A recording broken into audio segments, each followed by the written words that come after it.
Greetings viewers, this is Pelican Pride Edition 3, a proud initiative of the University of the West Indies Alumni Association Dominica chapter. Pelican Pride is committed to showcasing and honoring the outstanding accomplishments of UWI alumni who have emerged as leaders and pioneers in their various fields.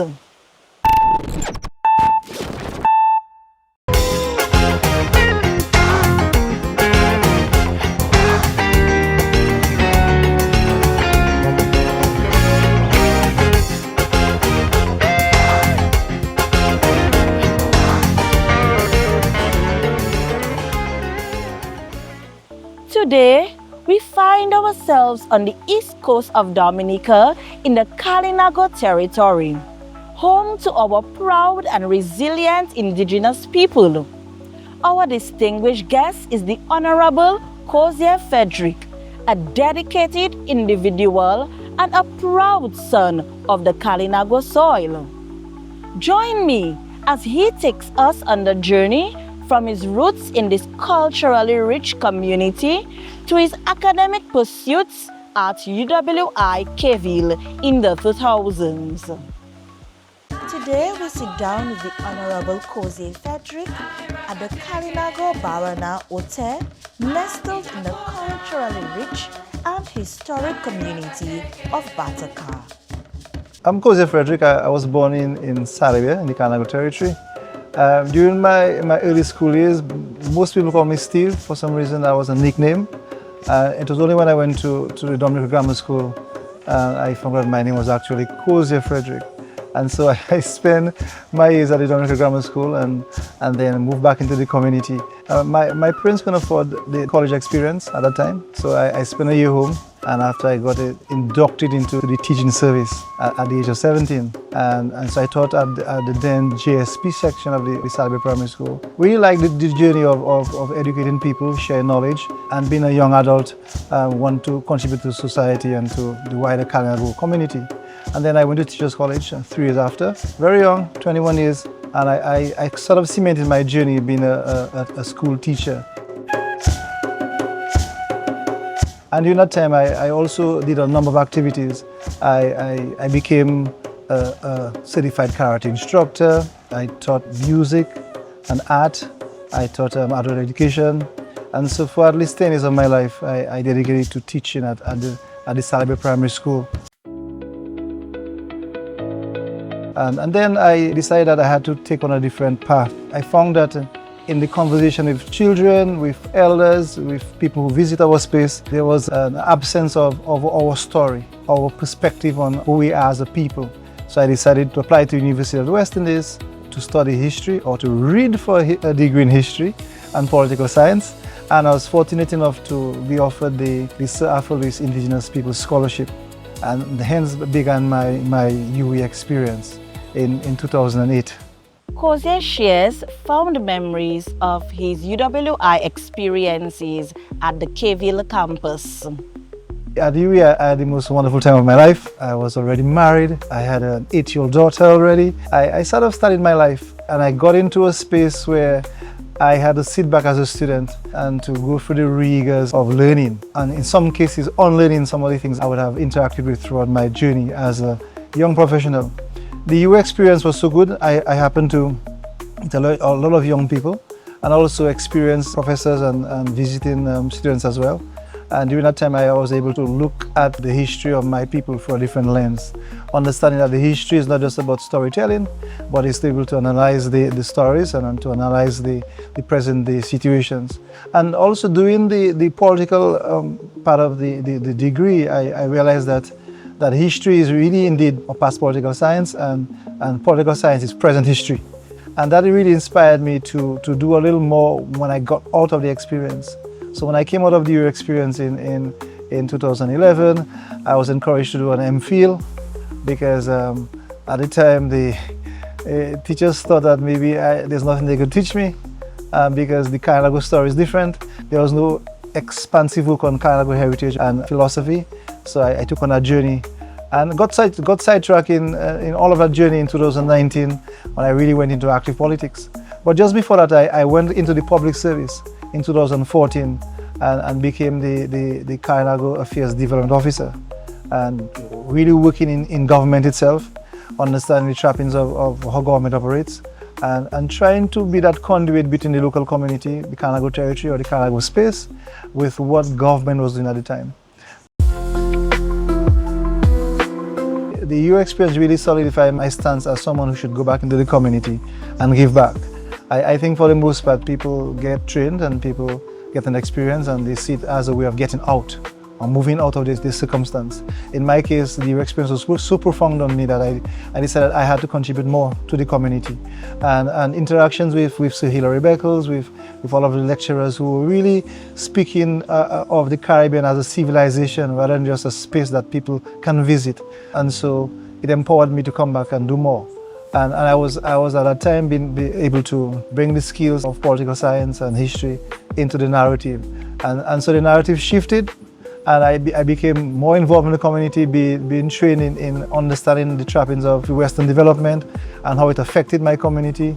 Coming into a space like where I am now in the Kalinago Baranaouti to retell the story, because the story of indigenous people around the world have been distorted, and we are alive to tell that story. Really and truly, the way experience gave me that sort of turnaround to look within, to find the strength from within my community, to understand that I can contribute more by being someone trained, and also to do it in a way that will empower my people to keep on exerting their rights for self-determination, but also knowing that with the rights come also a lot of responsibilities. The people I met who were not indigenous, they were very welcoming. It was a time through the scholarship that we were exploring other peoples within our region. I know that there are smaller subcultures that existed but were not magnified at all. So I was able to express a lot of my cultural heritage to those people, and they really understood it more, read more about my particular situation. And I think it really assisted me as a person, because growing up in the Kalinago space, I just realized that I thought that what I did was just normal stuff. Then I realized that it was a part of what was missing in the entire conversation in terms of the Caribbean civilization itself. His UWI experiences helped prepare him for his role as a public servant. I was on the sidelines for many moons, being an activist, being a cultural advocate, and sort of shouting in. Then I realized that no one listens if you stay outside and shouting. And with the training from political science, I figure go in and see how you could get the theory into something practical. Although it's a bit different. Of course it's different. I still sometimes have to just operate as a village politician, although there are a lot of philosophical underpinnings that I have to direct our work. And so I was inspired to go into it because I realized that it was lacking in that space. I may be one of the only members of parliament now who have some form of training in political science to understand how governance really works from a philosophical perspective. So that I feel empowered at that level. And I really think that we have to find ways as young professionals to come into a circle to contribute rather than sitting on the sidelines and complain. There's a narrative that speaks, actually a song that says that every generation blames the one before. And I didn't want to be that person to blame my father before me. And just to say, my father was part of local government for many years. He was a Kalinago chief.